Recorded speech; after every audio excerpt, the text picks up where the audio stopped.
Good morning and welcome back, everybody, to episode number 12 of Rift with Friends. We are joined today by none other than DiamondHat.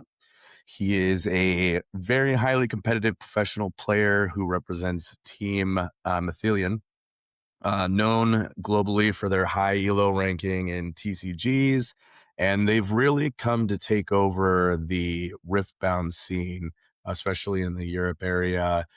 We're seeing them come up. We have top 8 and best of Darius, and then a few other decks that they've been representing. So we're going to get into deck tech and a few other things. Be sure to check out any of the links that are in the description below. And yeah, Diamond, how you doing today, man? I'm doing good. Thanks for the invite, guys. Glad to be here today. Yeah, and for those people who may not know the team background and more you specifically, can you just kind of give our viewers a little bit of a background on you, the team, and just kind of your uprising through TCGs? Yeah, me personally, this is actually my first TCC that I play like more competitively. Like I often played a lot of like more like the video games background. I played TFT, I played Valorant, which both of the games I went like very high elo, but never like full competitively like with a team, more of my own. And with and apart from that, like in the TCG background. I often played casually with friends just because I loved I'm a game designer, so I loved the card games from since I was a kid. And yeah, basically from that spot on, I heard about Riftbound because I loved Runeterra as a world, as the lore of Runeterra. And then since I heard from that, I was like very paying attention to the game because I played the start from One Piece TCG also, and then I enjoyed that part a lot. And with Riftbound was kind of similar. So yeah, I was very locked on with that. And then when it released, I was already been playing for like 6 months with people like with the card proxies and trying to like put all the things together.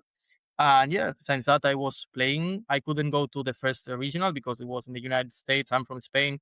I didn't have like the time to go. And from that on, I just played a lot. I got into Mycelium, which is crazy. Gathered a lot of friends in there. Was crazy experience, yeah. Oh, you're muted. There we Yep, go. there Can you you go. tell us a little bit about what kind of game design you've been involved in? I mean, that sounds really cool. We're all a Yeah. bit nerdy here. I'm just finishing my degree in university here in near Barcelona in a university here. I'm still studying it, but yeah, I study video game design. I My main things that I like most is world building and like narrative, creating worlds, creating characters, creating stories is what I most enjoy doing. And yeah, that makes me like enjoy a lot of these kind of things. I analyze a lot. Like this part also helps me because I've studied game design as a concept and psychology behind game design. So it helps us like deck building things also because I get this like game design mindset. So yeah, these kind of things. I love these kind of things and it helps also. So it's basic for me. And it also helps me finding a job. You know, people a lot of like companies like people like has this kind of hobbies because they like develop his mind not only working, like also with his hobbies. So yeah, it's also helpful for that main. Yeah, there's a lot of layers to TCGs, and a lot of people think you're just like card designs, but it does really start with like an ecosystem, a world, character bases, kind of cityscapes, and like you really have to expand this universe to really define like how the TCG works and flows, and then how the character just development starts. So, um, can you tell us a little bit about the team you play for, who you guys represent, how you guys got started in the TCG space? It's super cool to see you obviously doing super well in the Darius, and then I know you guys had another teammate on the Rek'Sai who also made top 8. So go ahead and give us the details on your team. Okay. So yeah, for the team, most of them already known each other before I joined because I was like recruited for the team. I think back in February, like just before after sorry after Bologna, if I remember correctly. But yeah, like we have Pedro, of course. We have also Mateo Ferreira, which is a player that's very well, it's very well known in the Magic space. Then we also have Future, which is a content creator, which also has been casting for a lot of years in the esports industry. He has been coach. He has a lot of experience. And yeah, we have also Jairo, which is a manager, a lot of experience too. All of these people already know each other. I didn't know anyone, so I just joined it, and I like meet each other. Well, a lot of good people there. They helped me a lot also because, as I said, this is my first competitive TCG, so I needed to adapt to this kind of setting, and they also helped me a lot in that matter. And they believed in my skills. I improved a lot being with them, and like proved it in Utrecht.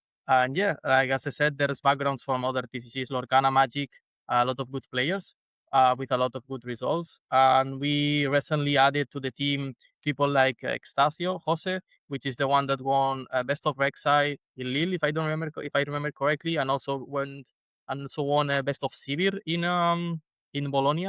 And he's the one that helped Ramekiano build the deck, the Rek'Sai build that made top 8, which also they did the guide together. So like more information for everyone. Yeah, we have a lot of people, a lot of new people coming. You will see some other people coming back to the team probably in the next weeks. Probably we'll announce some other like people joining. Uh, you will see our results probably also in the next regionals. We plan to go abroad for this, but from now on, we will of course be in Barcelona, and we're probably going to be also in Singapore and Los Angeles, probably both of the regionals too. So yeah, you will have content from us for a long time. Good to hear. I know Corey and I are trying to make our way down to LA, so hopefully we'll see you guys down there. Fortunately, Singapore is a little far away from home, but I'm happy to see that you guys are gonna get out of Europe a little bit more. I think Europe, it's cool when we get to see an event in the European area because you get to see more showcase of the European players. Like when we have stateside, like yeah, some European players travel, but we're not getting to see for me, it's like we don't get to see all of the heart of Europe just because you guys don't travel as often as like some of the other scenes. So it's good to see you guys start to travel a bit more. Yeah, I think that's really exciting to be able to find kind of your moving forward into the next steps of the team, and that's really cool to hear about and the developments that you guys are going for. So, just kind of getting into the run of the tournament, what drew you to Darius specifically as your champion choice, and what was the hot take, I guess, behind? We haven't really seen a lot of Darius this format, but we've been seeing the numbers where the win percentage is a lot higher than I think people are realizing. So, what really for you cracked the code on Darius, and how were you able to project yourself into the top 8? Yeah. Basically, well, first of all, most of people didn't believe in the deck. Even in the team, they were like very skeptical with the deck. I mean, they believed in me a lot, so they believed in the deck, but they were like a little bit skeptical because they didn't like invest that much time in analyzing a deck because they were thinking on their own decks, right? They was like Rek'Sai, which is the same colors, and they believed it's better. So yeah, I just wanted to aim for the metal card and top 64. I of course didn't expect to go all the way to top 8. Like it was crazy that run. But yeah, the thing here is for me, Darius is not a tier 0 deck or something, but it's a deck that it's a lot stronger than people believe. For me, it's like maybe it's not high tier 1 like Diana or something, but it's like a little bit lower only. And if you compare that to the amount of players that they are playing the deck, it doesn't make sense. If you see their statistics, it's like has a 20% conversion rate or like at least 15, which it's not like a tier C deck, more like most of people put him, right? So yeah, I believed in that, and I just started analyzing. I started doing another version of the deck, which I comboed. I use Hook with Karthus and Ferrous Forerunner, these kind of cards. So I was trying to like develop a lot of might, but that kind of version was very dependent on Hook and in Karthus. So then I swapped that version to a more like mid-range mix with Hook version, which is the one that I put in for Utrecht. And the main reason is because there are cards that they are added in this recent set that like Safety Inspector, which makes the deck very, very powerful against a lot of the decks specifically. And when you have a deck that it's pretty decent or pretty good, maybe not top tier, but pretty good, and most of the people don't know how to play against that deck, that converts that deck into a very good deck. Not only a good deck, a very good deck, because most of people commit mistakes without even realizing, because they don't expect this kind of cards. Most of people played during, as you will see later, I played 3 Irelias, which is for me a very good match. Not very good, but a good matchup for Darius. And most of the time, even if they are very good plays, I faced, I think, the best of Irelia and the second best of, which are the best 2 players of Irelia. And even that players which didn't commit mistakes most of the time. Against my deck, they didn't realize some things that like make me win those games. So even if I face very good players with a deck that doesn't let them commit mistakes, you can abuse those spots, and that like makes you go closer to winning those games, right? So yeah, basically, I thought about that.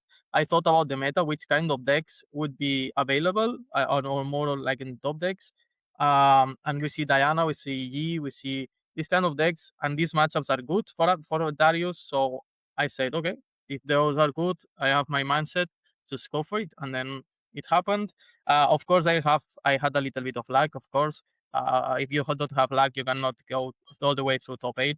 But if you need to make that the luck is the less impactful possible with a tech that you like have very skills with it. So that's why I basically decided to go with Darius.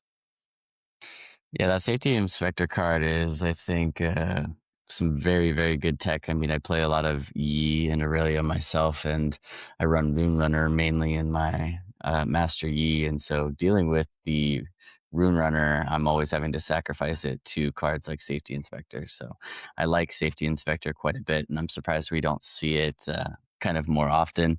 In your mindset, is there a main thing that players misunderstand most about your deck, or is there potentially like a line of play that players don't often see or misunderstand about the Darius Hook? The thing is, it's not like a specific mistake. It's basically that they don't until game 2 at least. If they are good players, they don't understand how the game will develop until it's already developed that way. Because Darius is a deck that can be built different ways. You can build it with Phoenix and spells. You can build it with Hook. But even if you build it with Hook, most of people that played against Darius Hook before, they didn't play against Darius Hook with inspectors or with this kind of cards, right? So that makes them assume that all the things I can do is develop in base and then enter, but they don't expect like in turn 2 just hooking a random honest broker and killing his only unit in base.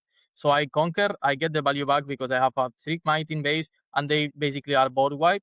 Even if they try to like redevelop next turn, I'm already at least 2 or 3 points ahead of them. So they are in a spot that are behind all the game. So Darius is a deck that you want like early turns, you want to develop as much might at much points as possible, and at the same time with Inspector, kill his units before they get to develop a lot of units. Because I can see, for example, okay, if they have like Windrunner and play it like naked, it's just gonna die. But most of the time they play like a crab before to protect it from cool weeks of this kind of cards. And at the same time, most of people feel safe being with a Defy, for example. If they have Defining Hand, most of the people say, okay, he needs like 2 good weeks, right? But they don't think about the Inspector being because it's a card that cannot be counterplayed, right? So these kind of things that they don't think about because they didn't play that matchup. And while you have been playing and practices all of those matchups, makes you put it very ahead of them, basically.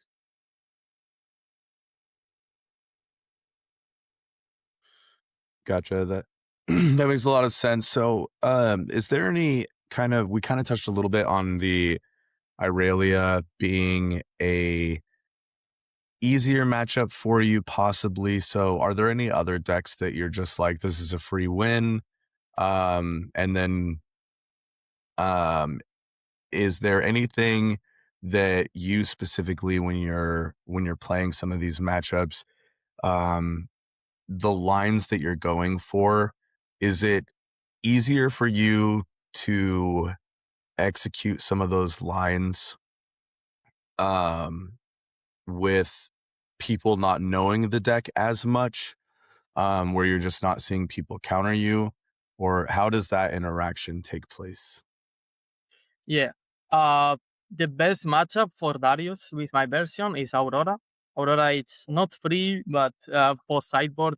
I mean, pre sideboard is favorable, but post sideboard is like 90-10. It's like crazy. You have like 2 Ashes side, you have 2 Salvages, you have 1 Cool the Weak, 1 Imperial Decree, and then you have 3 Inspectors, 3 Hidden Blade. You have too much things to remove their units while not being exposed to them you doing nothing basically. While all this happens and this can be happening, then you are also being like conquering so fast. So even if they develop like 2 Auroras, it doesn't matter most of the time because you kill both of the units in the same turn, like with a Cool Weak plus Inspector or whatever. And you don't even need to have it in hand because you can hook for the Inspector with every unit in your deck. So you are not exposed also to my splitter killing those inspectors from your hand, right? And also sabotage is useless because they cannot take inspector from your hand. So you have basically a lot of things to win those matchups, making those matchups favorable with Darius. That was also one of the reasons I picked Darius, because we expected a lot of Auroras playing in Utrecht. Sadly, I didn't face any Auroras, so it was harder for me. But it was the best matchup, so I liked that. And yeah, basically that. With your like duck development heading into the tournament, was there like an evolution with your deck? Did you test certain cards before the event and then kind of evolve, or I guess what was the evolution of your Darius deck heading into the event? Yeah, like as I said before, at the very beginning, it was a very different like version. But when I locked this version, like it was probably like 1 month before the event, then I had like, I mean, like 5 to 10 at match spots between like main deck and side deck that I was like swapping in, swapping out with different cards, trying to test which cards are better, which cards are worst. And for example, Infernas weren't originally in the deck. For the 2 costs, I was testing a lot of different things. For example, I tested the Scout to try to ram the runes because our deck is very power dependent, power hungry. But then I just begin testing more and more of those cards until I like finally put the 2 costs I wanted, the 4 costs I wanted, all these kind of cards. And the very when I felt that the deck was perfect was when I added as the third battlefield on the draw battlefield, the Emperor Days, which I was already, I have it in like in I was seeing it and I saw other people playing that battlefield, like for example G players. And at the beginning, I felt like a very acceptable because a lot of other decks which has like Irelia or G that have like Scarlet Crab, can get a lot of value of Emperor Days in their own.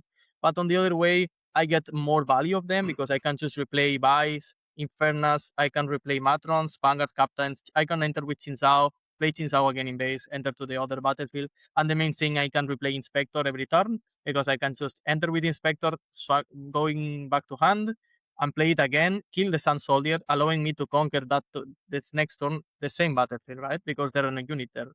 So those kind of things made me realize that this battlefield was crazy good, and it literally won me like at least a third of the games in Utrecht. It was very very good, and most people like they don't think about like replaying Inspector, even if they saw the battlefield. Like I play Inspector and they see, oh okay, Inspector, but even if they think about that, they are forced to try to hold that battlefield. And my deck is very good attacking, so if they try to hold, they are probably just lose anyways. I can just replay it anyways.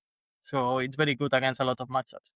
And as I said, even if like Guy or Irelia use it, most of the time they will go with to his on the draw on the play battlefield because I play it on the draw. So if they go to my battlefield, they are losing value from his battlefield, which most of the time they don't want to do it, right? For example, if they play a hold battlefield like Yi, for example, if they go to Paradise to get value from the cap, then I just go to the other the battlefield and make value for holding, right?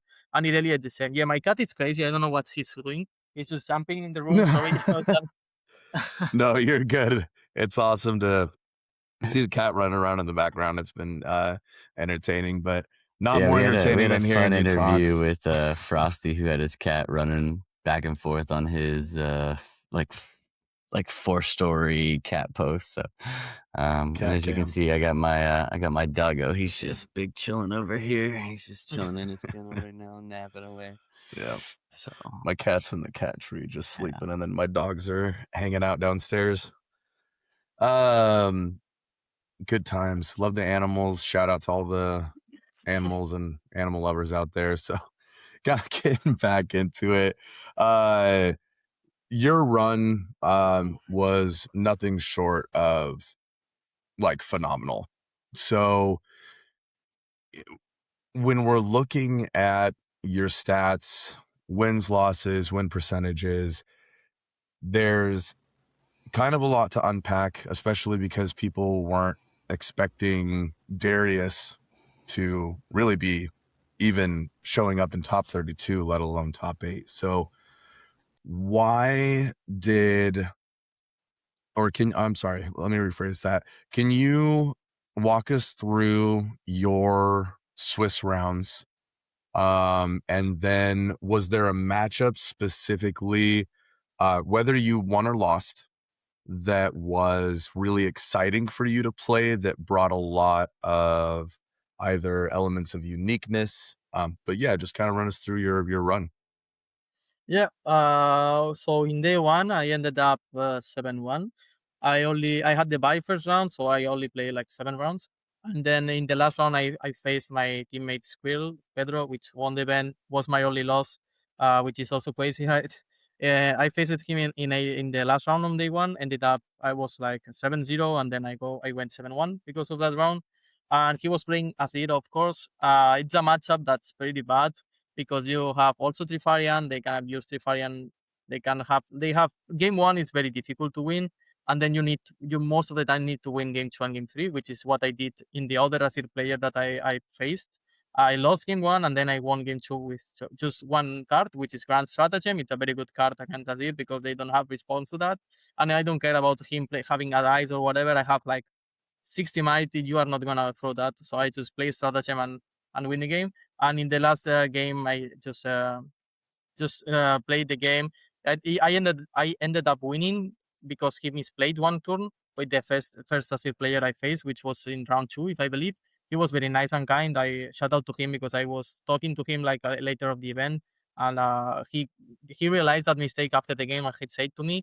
And if he didn't make that mistake, maybe the game would have gone differently. But yeah, it's a difficult matchup. So I faced 2, I lost 1, so it's decent in that part. And then the other games in day one, I faced the Irelia player which finished best of Irelia, which I faced it also in stream. It was like round 6, if I believe. I was 5-0, so yeah, round 6. He played this kind of very different Irelia version with like Bazas and this kind of thing, which is worse for me because he has more units. I want Irelia to have low units so I can abuse Inspector, you know. He had a lot of units, but he didn't expect what I was doing. So I ended up winning the game. You can check the bots; they are like all because of the rebound. I saw in the stream. The bad part of that games is because I was like in the second streaming. They are not complete. Like game 3, for example, which I went on the play. I opened the game with Seal into Vanguard Captain with Arena's greatest. So I just go into 33 points by turn 2 while developing Seal and 3 majority in base. So was a crazy game. And yeah, other games I want to shout out, maybe the Jax game. I faced it at Jax in round 7, which was 6-0. That was crazy. I saw the Jax and I like see him in the eyes, and I was like, how is it possible that in round 7 we facing in an undefeated round, like Darius against Jax, right? It's sad because after that game, which I think I won 2-0 because Jax has a lot amount of units. It's very exposed to a lot of our cards. We have a lot of might. They don't have that many tricks. They don't have that many draw. So basically, it was not free, but it was not difficult to win the game, even though he played very well. Because Jax is a deck. He was not playing Aurora, who is like a mid-range Jax, which also surprised me because most of these kind of orange decks that are not like that good, they just play Aurora to try to win the best of. And he was the other Jax that passed to day 2. There were 2 Jaxes. The other one, I think it was playing Aurora, so he was the only mid-range Jax. And sadly for him, after playing against me, he just lost all the grounds like after that, which I feel bad because I like doomed him, but it is what it is, I think. You started the snowball effect. Yeah. And then, more other rounds were like just general rounds. I faced LeBlanc, which is for me the worst matchup by far for Darius. It just, if he plays correctly and develops correctly, Rex is just unwinnable. They just the word, it's impossible to win against him. But I won 2-0 against a LeBlanc player in round 3. He was playing a very strange version. He was like doing some like strange cards playing. I was like thinking he misplayed a lot of like the turns, so it was not that difficult to win that round. But yeah, they are from that spot on. If you check my, I posted in Twitter a post about my opponents and which their results after the event. And if you see like from round 4 or so, all of the opponents at least ended at like 9-3. It's the less opponents. So I faced crazy opponents. They were all very, very good from like round 3 to round 4, sorry, onwards. Yeah, they were a crazy experience because I was facing all the time very good opponents. All the games, no game felt like free win. All the games were like hard to win. Of course, when you have a very good matchup, it's easier to win, right? But even in that spots, you didn't feel like safe all the time because there are very good players in this type of regionals, right? And yeah, and from day 2, I started 7-1. I won 4 rounds until the top 8. I faced a Catholics, I believe. I faced Master E, which is also crazy because in the first day, I think in round 7, I faced Master E, and I played Cool the Week, and I forgot to kill my unit, which my teammates told to me after the round. Was like, bro, you missed to kill your own unit. I only have like 2 units, which was Noxus and Vi. So if I I needed to kill the Noxus, right? I forgot about that. My opponent also didn't realize, so I just won the game. I mean, it didn't matter because I won without using the Noxus, but it was crazy because he killed his own unit. I didn't kill any unit. It was like a free Cool week. These kind of things can happen also. So if you are the other player and try to pay attention that your opponent don't do it, don't do these kind of things like on purpose, right? Yeah, and day 2 I win 4 games. I faced the currently best of in last round in the win and in for top 8, the current best of the Diana, and then I faced the actual best of Diana, which is Duali in the top 8. Which were I felt bad after those rounds because I felt that were just unplayable rounds. He like in game 1 he played 4 moonfalls, which most of the time were he played of course very well because he's a crazy good player. And I was talking to him and he's also a very good person. He can when you talk to him you realize like this is a good player to be facing, right? Because he's very like he has very good sportsmanship and these kind of things. And he even like teached me like after the rounds he said to me like for the next rounds bro just don't reveal how many cards you are mulligan because you are giving me information, so try to like don't do that kind of thing. And I did it in purpose because in my strategy it doesn't matter too because it's obvious which cards I'm gonna put against Diana, right? And he's how my deck leaks which like nerfed me a lot because my deck is like a surprise deck, and if they see my deck list before playing, it's just like, okay, that's not that crazy. Okay, yeah, basically that. I face like different type of players. For me, Diana is a good matchup. Sadly for me, they weren't the games that I enjoyed. Like in the top 8, the 2 games were like not good to watch at them. So for me, if the games are not fun, I'm not like correct with those games, right? So I feel a little bit upset about that. I didn't care about losing and more against Dawali, which is a very good player. And I have like 2 teammates in the top 8, so I feel okay in that spot.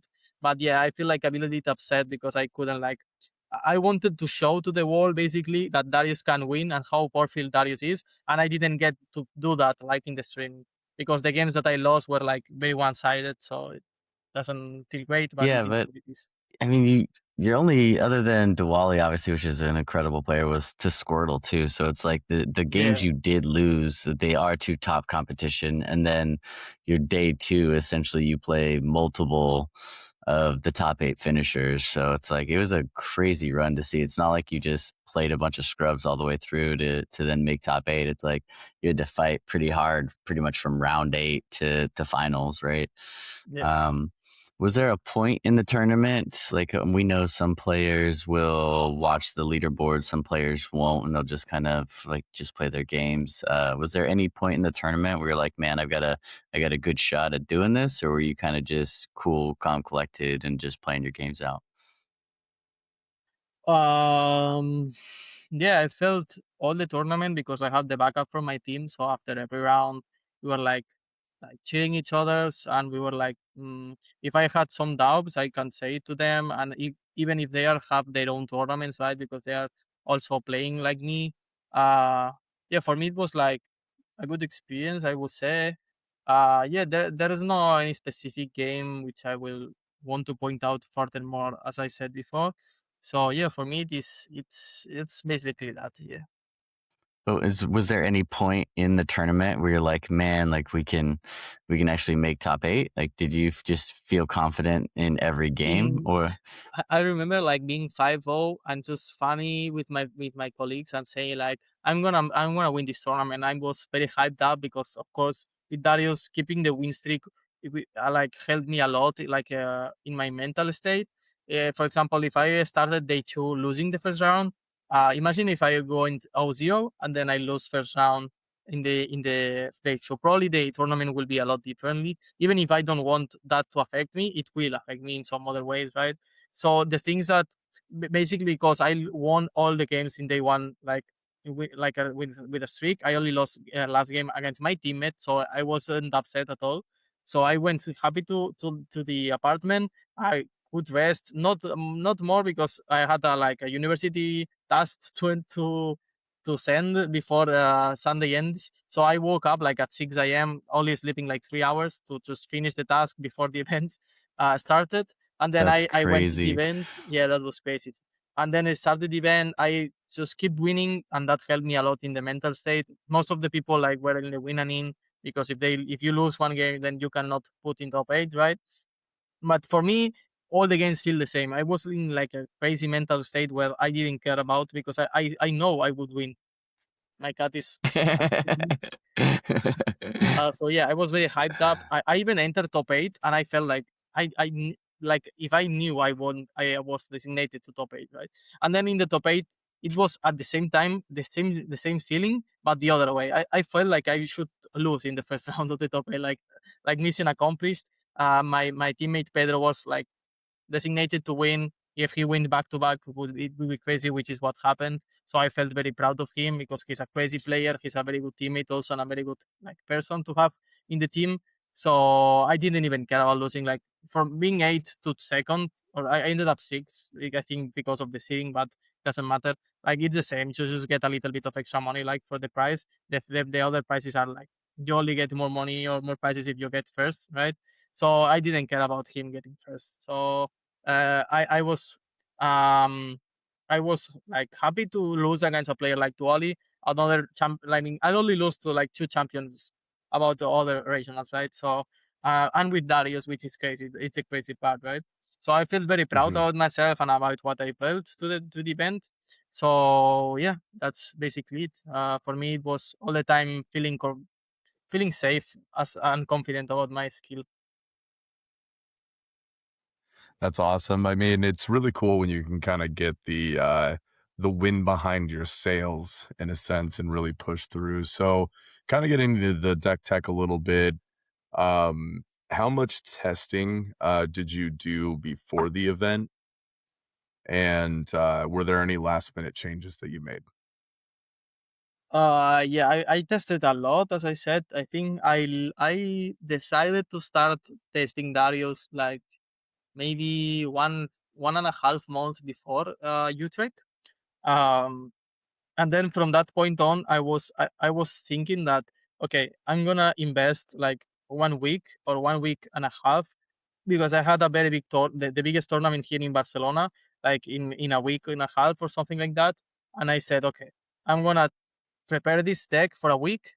I'm gonna bring that deck to the event, and if it goes well, then I will lock in and try to upgrade it even more. Okay, so I this week happened. I felt very confident with the deck. I go to the event, which is a 2-day event here in Barcelona. I ended up 5-1 in the first day, which I qualified for the top 16. It was like a 100-player event here in Barcelona. And then in day 2, I lost. It had a winner bracket and loser bracket. So you could like lose one game and then you can even try to win with the loser bracket section.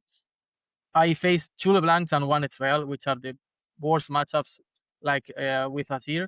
LeBlanc is the worst. I lost to the both of the blanks. I won against Etrell, but I felt very confident because I know that was very bad matchups and I could improve those matchups. So after that, I locked Darius because I liked what the experience it was and said, okay, let's build this deck. I talked to a Spanish guy, which is the one that won the best of lucks in this in Utrecht, which is I met him because of the team, because he's a friend of some of the team members, and he was the winner of the best of Darius in Lille, back in Lille. So he helped me a little bit also to build the deck. He gave me insights of what he thinks, what he doesn't think. His name is Sanan. You can check because of it's the best of luck player, and yeah, that helped me a lot also because in the main team we didn't have most of the other people in the team didn't have, of course, an interest to test against Darius because it's not useful for them. So if they tested with me, they just do it like to help me build the deck, right?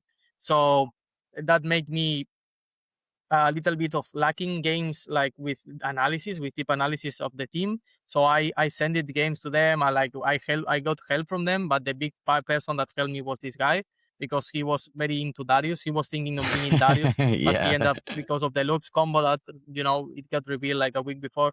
He saw the deck list, he loved that, and he just go with that. He also was in the stream. I think he was the guy that put like 1 million energy in a paper in the mainstream. It was that guy. Yeah, and yeah, before the Venas, I had the deck list more or less close, like 1 week before. The main change is that that battlefield that I said before, which is the Emperor dies. But apart from that, the deck list was more or less close. I think I changed like one card. I think I added the Code the Week, which I didn't have. I had another card. I don't remember which one. But yeah, the main deck was like closed.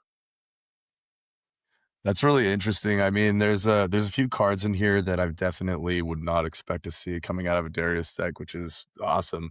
Could you just kind of run us through your main board here, the cards that you were using, if there's any in here that were maybe like the Safety Inspector or the Dredger, possibly? I know that you're running 3 Rally the Troops as well. Can you just kind of run us through your deck choice here, your main board, and then we'll get into the sideboard? Yeah, for sure. So I can start with the 2 costs if you want, 2 drops. Yeah. We have 8 2 drops, which are 3 Carrion Dredgers, 3 Honest Brokers, and 2 Infernas. Honest Broker is just the standard. All the yellow decks have it as a 2 cost because it's so good. It's too good because you can play it early on and you get value for later, which is the gold. It doesn't deram you. And with a very hungry deck like this one, it's very neat. And you need to have at least one of the 2 costs to be a 2 might, because in the worst case scenario, you want to hook those 2 costs, and being a 2 cost 2 might makes you hit with the hook cards like the Vanguard Captain or the Inspector. So you want those cards to be able to pull it from the hook. Plus, game 1 you have Trifarian, so it also hooks for Matron, right? So you want that to be an option. Then you have the Carrion Dredger, which is crazy good. At the beginning, I felt a little bit like skeptical because it's a 1 might and you want like as much might as the beginning. But the thing about this card is that improves you a lot of the matchups that are not that great. For example, Below's Breath is a card that fucks you a lot, basically. Etrell is a very good matchup, a very bad matchup because of that being a card that they draw.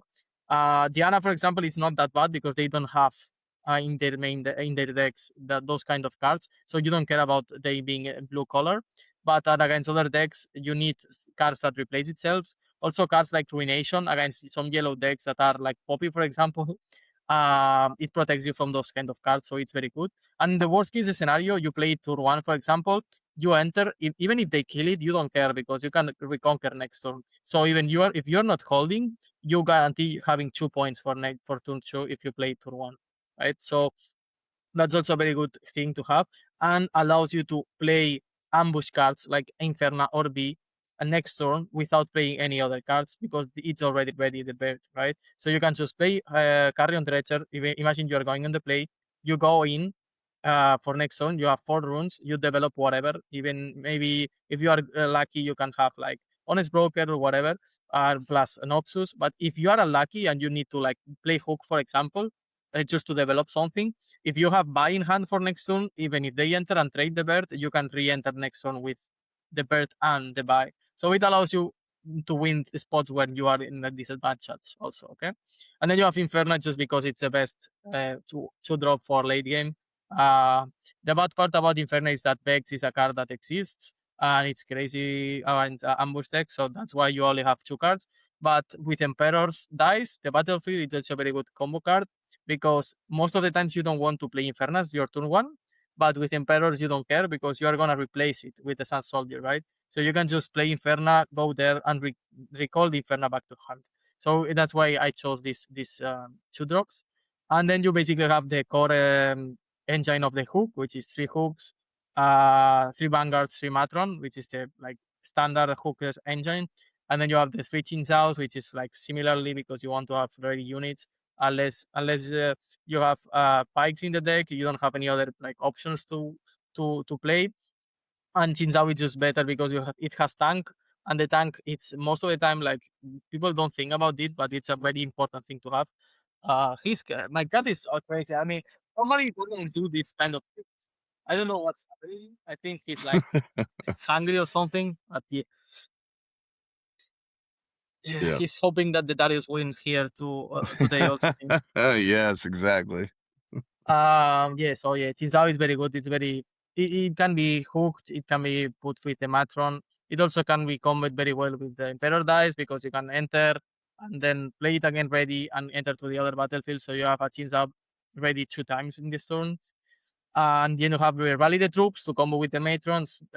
It's a card that's very. You don't want to have a lot of spells in the deck because of baited hook, because you want to guarantee at least hitting 1 unit or 2 in the hooks. So you cannot have a lot of units spells. Sorry, but rally the troops is a card that's just so good when it hits with other combo cards on your deck.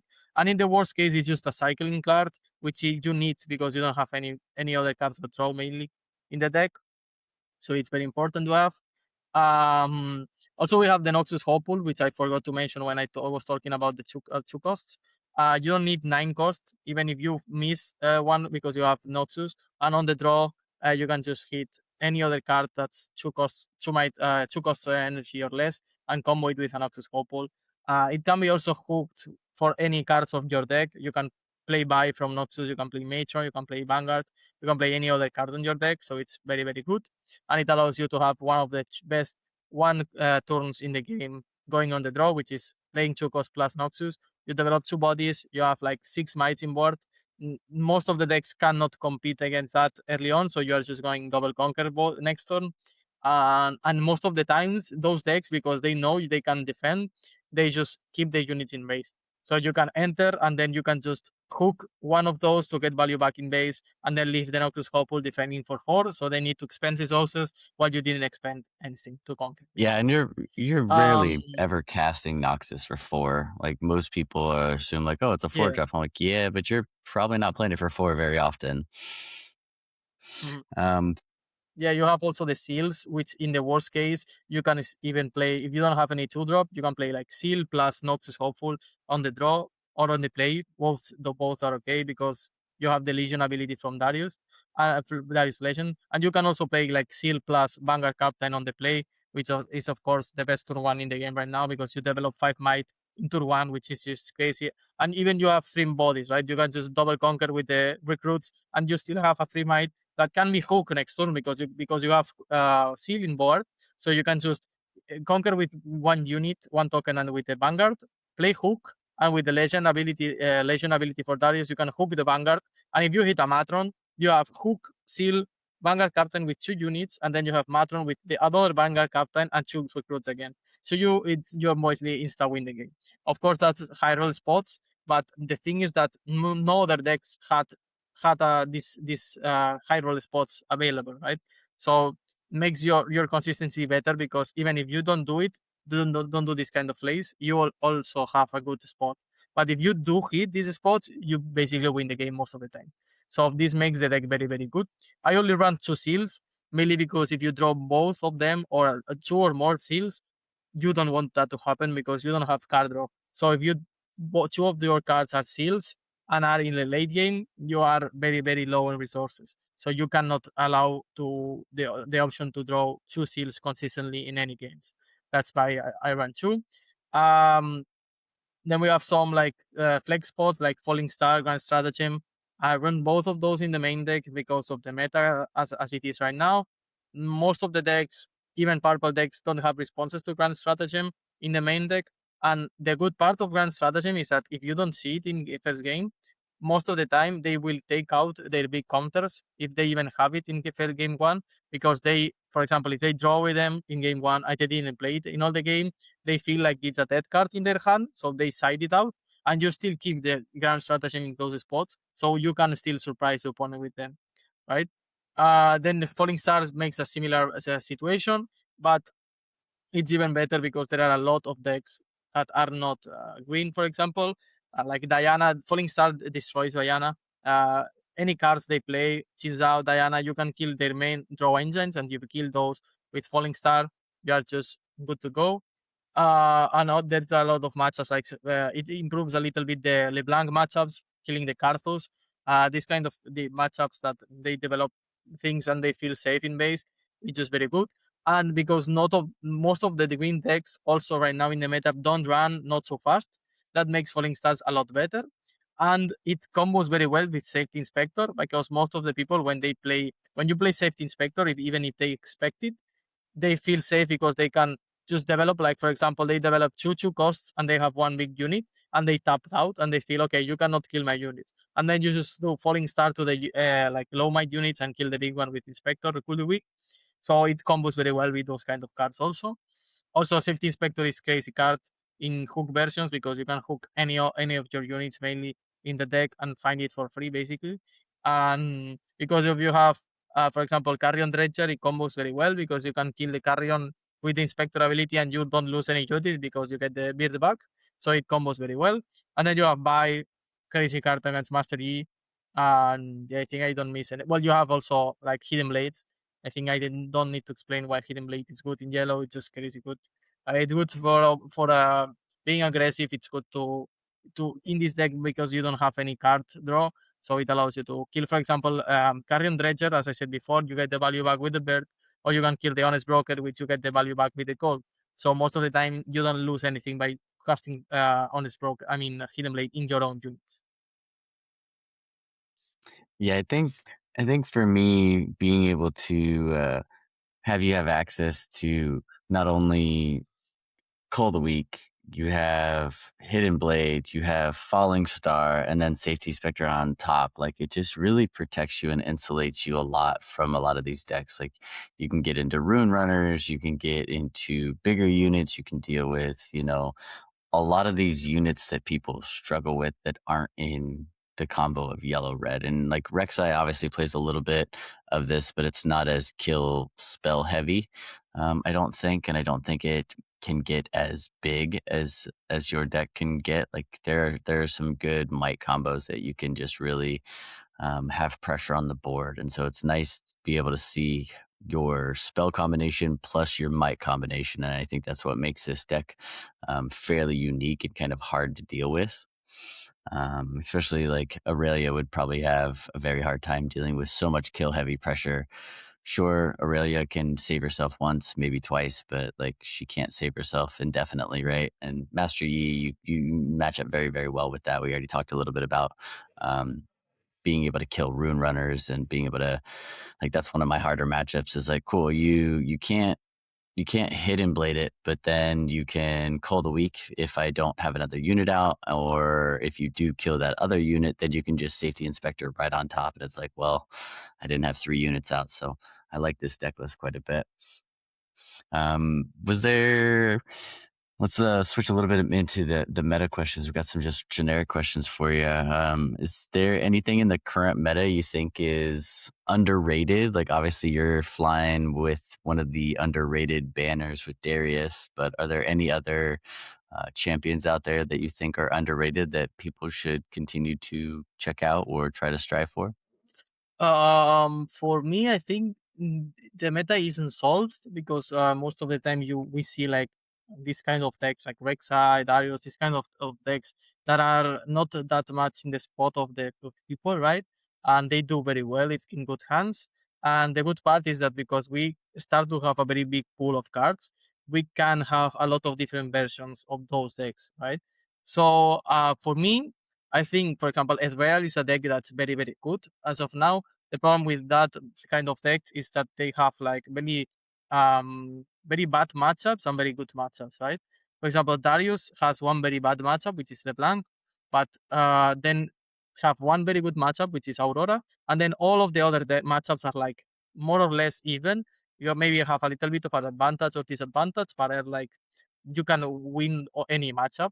But decks like Ezreal, that's for me, it's a very good match, a very good deck. They need to be more lucky with their pairings, right? So for me, any deck that depends on the pairings to be consistently good, it's a deck that it's not enough to bring it to a big tournament if you aim to be in the top tables. Maybe you want to go for the best of in that spot.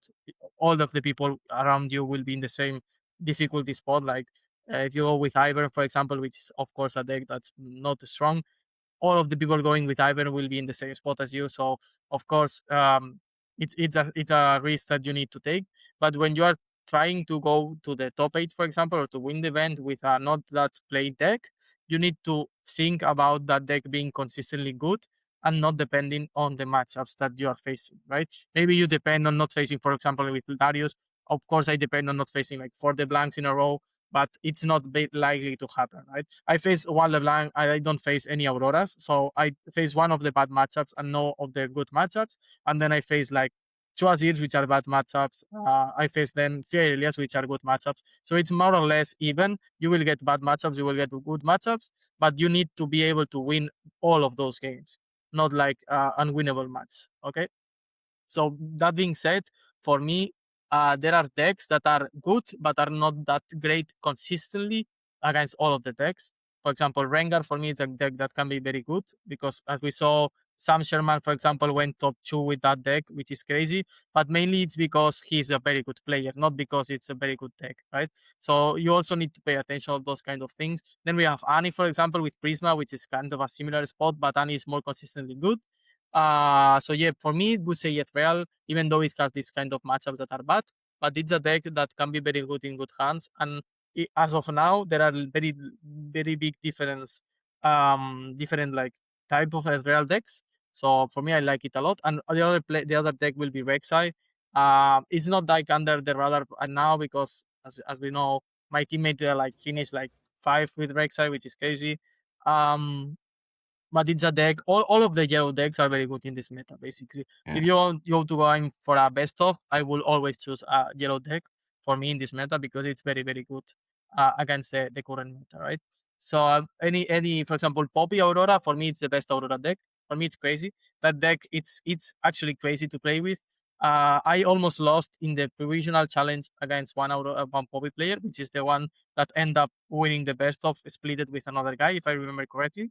And yeah, they have like Renation, they have Forge of the Future, they have all of these kind of cards that protect them from cards that are often good against Auroras. For example, for me, the thing that he can play Vanguard Armory to protect all of his big units for my Inspector and Cool the Weak makes unplayable this type of games. And even if I develop a lot of might, I can just play Renation and kill all my board.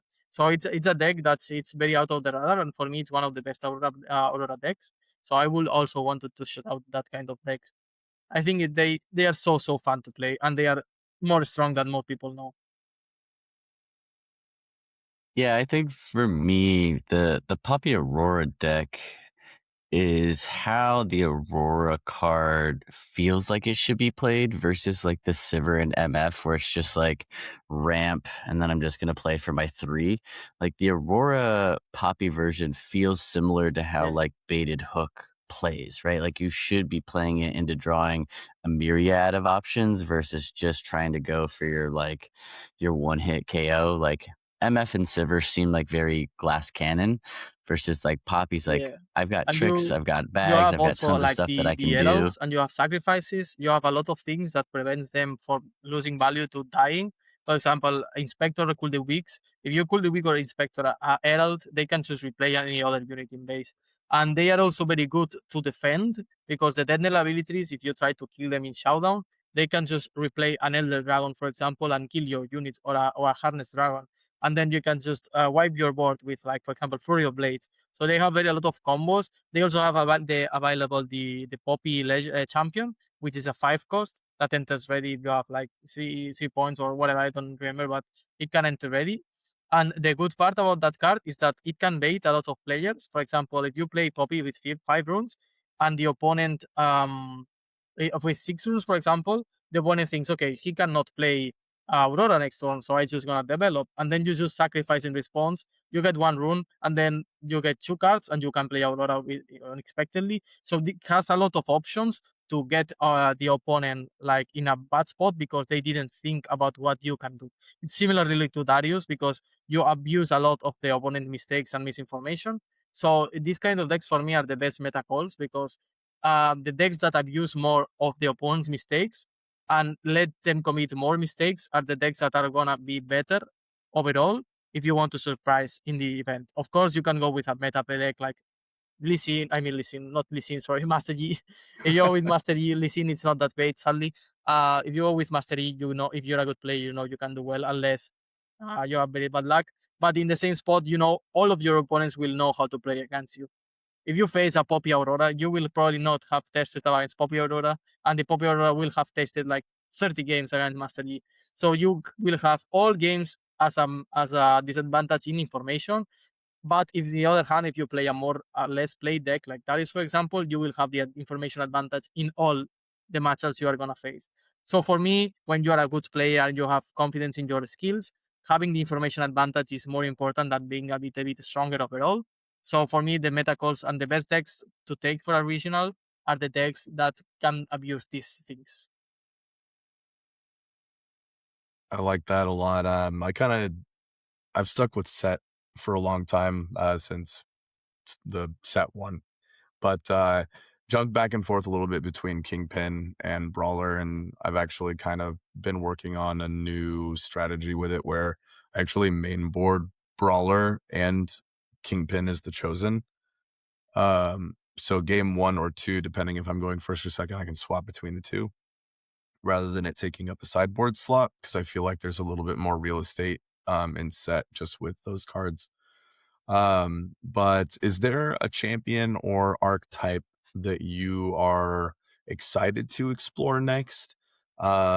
Maybe even coming up. I know we don't have full card releases, but we did have some of the domain domain releases kind of happen. Is there a combo that you're excited for? Just any kind of archetype that you might be looking at playing next? Yeah, for me, I think that from Vendetta on, the meta will broke. The ceiling of the decks will be so high because this combination of this new combination of domains are just broken. So you just mix the cards, and you just need to see the cards that are already like we can already play, and just mix those cards and makes crazy combinations that are just broken as fuck. For example, for me, the one that most fits me, it's the purple yellow, of course, because you have the hook and you have like cards like Fizz, so you can matron with Fizz. For example, you have stack deck available to search the cards that you need, but you don't have earlier because you don't have card draw. You have Soul Gorger, which is a 5 might 8 cost, which is crazy in hook because you can just hook a matron, for example, after getting the value, and you play Soul Gorger, and then you revive a Baron Nashor with playing only 3 runes. It's just crazy. It has a lot of combinations that are very fun, and also have this kind of infinite token thing that was revealed like a long ago. This combo that you can play infinite tokens in one turn with those colors. So it has a lot of things that are cool. We will see a lot of probably maybe not OTK probably yet, but we will see like a lot of like combo pieces, like for example the Lux deck that we saw that can win you in one turn and just concede if they get the combo. We will start seeing these kind of things more often, which I don't like, because I prefer a very highly skilled game, not like more of on the thing.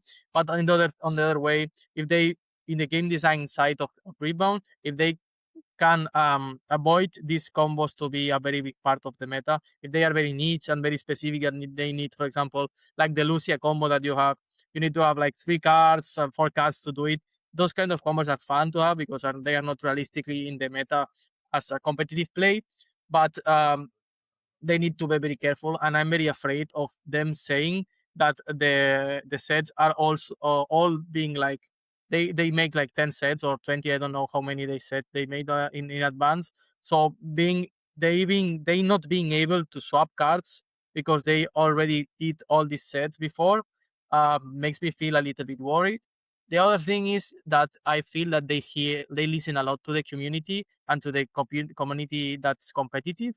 So if they see that the cards that are not fun to play against, like this kind of combo decks that aren't just broken and they are not skilled and they are not fun to play, they are gonna ban it, which we already saw with Raven. So for me, a ban, it's not a bad thing; it's a good thing because it means that the game was not in a good state, and you ban the cards to make the game good, right? So it's a good sign, not a bad sign for me. So yeah, I just hope they do the things well. The decks are not that much broken as I believe they would be, and they are fun to play against and play with them. But yeah, the colors. We also know that there will be blue plus orange, which is also crazy because you can play Aurora, for example, with Promising Future. You can just play Promising Future in turn 2 on the draw, find Aurora and play Aurora on turn 2, which is stupid. And you can, like, you have also Progress Day to look for a lot of cards. You have a lot of combos that shouldn't be available because that's why they didn't reveal these colors from the beginning, right? So I just hope they put like at least maybe not bans, but they like some things that you cannot. For example, you cannot play Aurora while you play Promising Future or whatever. This kind of bans, that the soft bans. So the meta is basically like more correct, basically. Yeah, the color combos on this next set are going to be wild. I mean, you get red green, which gets access to kill spells as well as, counters. You get auroras that get access to high level pump spells, and then like you were saying, you get the access to the yellow purple, Yeah. which I think is going to be a very, very nasty Yeah, and Aurora combo. with blue also gets access to removal spells. Yeah, and Yeah, Thousand so Tail you can in play Aurora Elder now. Dragon with Willow's Breath, which is stupid, of course. Yeah, 100%, right? We're You just gonna can kill kill everything, all the right? board with just 2 cards, which is completely Yeah. stupid. And you get no upside because Willow's Breath is not a card that it's never bad. You can play it like as a gast, an early gast, because if they play cards that have like 1 or 2 mana, you can just play those. If you are playing, probably they will be legends with ramping skills or with gold generation skills like Seabit or whatever. So you will probably don't get that much of an upside from that. So things are going to be like crazy for next set, and I'm very Yeah. excited. It's gonna be a I'm little very wild. excited for Barcelona. Sorry to to cut you, because we will only You're have good. like 3 weeks to prepare for Barcelona, so we will see a lot of crazy decks playing. Probably the top 8 will be a lot of different decks. People showing crazy things, people reacting to those crazy things even more crazy. So it will be so fun to be part of that. Yeah. Yeah, I like when there's an event right around set release, just because then, like, the only chance you get is like you see previews and then you get some online testing in, or you try to proxy, but nobody really has enough of the games in just yet. So it's anybody's chance to kind of get some fun deck tech in there. Speaking of Barcelona coming up, do you have any favorite tournament snacks that you like to smash when you're at the tournament? Is there any fuel that you like to eat that kind of keeps you going? You mean like future tournaments, like after Barcelona? No, just in any tournaments. Is there any food that like is your Oh, okay. go-to snack, or yeah, or is there anything that like you specifically like to eat at tournaments? Yeah, most of the time, people around me like recommend me to eat this kind of like high protein or high things that helps you. like compete. But for me, I just want to eat good things. Like I don't like this kind of snack, so I just go to eat a burger in mid rounds. Try to eat this kind of big like density foods. Well, for example, in all the 3 regionals I went, in all three I eat like burgers mid rounds. I just try to finish around earlier, and even if it's like at 6 p.m. or whatever, the time it doesn't matter. I just try to, when I finish around like 2 hours or something like that, go to eat something, like disconnect, maybe take some air with like with friends outside. But yeah, also, because I don't like snacks, most of them, I just buy candies of these kind of things to have some sugar running, so you have like a little bit of an extra energy. But yeah, I also often being recommended like to have like this kind of snacks that are high protein or high sugar or whatever. And for me, I don't like chocolate either, so it's a little bit difficult to have these kind of things. Yeah. Uh, Yeah, I'm a candy monster myself, so I know how that goes. I'm a sucker for the sweets. Where can people find you online right now? Follow your results. I know you're kind of working on a Metafy guide as well. So where can the people follow you? And then after that, do you want to give any shout outs, any sponsors, anything like that? Go ahead Yeah. and drop it. Of course, I'm very active in X, in Twitter right now. I post everything that I can there, like to get insights to people. I try to help a lot of people that are going inside into playing Darius, or that they feel like Darius is fun to play, even if they are not going for a competitive side. A lot of people that are playing Darius right now, it's because they enjoy the champion, so, or the legend, so they just want to play it locally. So I try to help all of these people. All of these things, I post everything in my eggs. Of course, in the eggs of our team Miselion, we post every news that we can there, every event that we are going to, our results individually and collectively as a group. And then, of course, I have my Metafy guide, which I released early some days ago, just after arriving from Utrecht. I will be updating the guide these following days with a lot of bots and commented bots, so people get to know how to play every match, not only by paper, also with examples. I didn't release it with the full bots because I wanted people to have an early guide for this regional in Hartford. So I prefer like to write all down. People can check those things out, and after Hartford, that they can just analyze safely the things with the roads. So I'll be posting those recently. And yeah, basically that. I want to shout out all the people that helped me. I felt very like during all the event, I had like a lot of people that I met with prior regionals. For example, a guy that was second MF in Bologna, which I lost the winning in Bologna. I met him again here in Hartford. Hartford, not in Utrecht, sorry. And very kind people. It's crazy when you start going. I recommend a lot of people like go to the events, even if you are not competing, because you meet a lot of people. These people will meet again in the future regionals. It's just a very good experience to have. And then when you have good results, they like congratulate you, they are with you, it's a very good thing. And even if when you have bad, it's the same thing. When you are in a bad mood because you are unlucky or whatever, you have people like helps you out, and that's crazy good also. So yeah, it's a very good experience. So for me, shout out to all the people I met in these events, basically. Yeah, the Riftbound community continues to shine, and I think that's what makes me really love this game, is how amazing the community is. I'll go ahead and post your Metafy guide and your X or Twitter, however you like to call it, on the descriptions as well. So everybody go ahead and feel free to go subscribe. Also check out his team as well. That's going to wrap us up here on episode 12. Huge thanks out to DiamondHat for joining us, sharing his experience with piloting Darius Hook, which is one of the toughest regional qualifier fields yet. I think there was close to 2,000 people. From deck selection to tournament preparation to navigating key matchups and making a deep run. It was great getting an insight on that. And thanks everybody for listening. As always, I'm Justin. That's Corey. That's DiamondHat. And we'll catch you on the Rift. Cheers.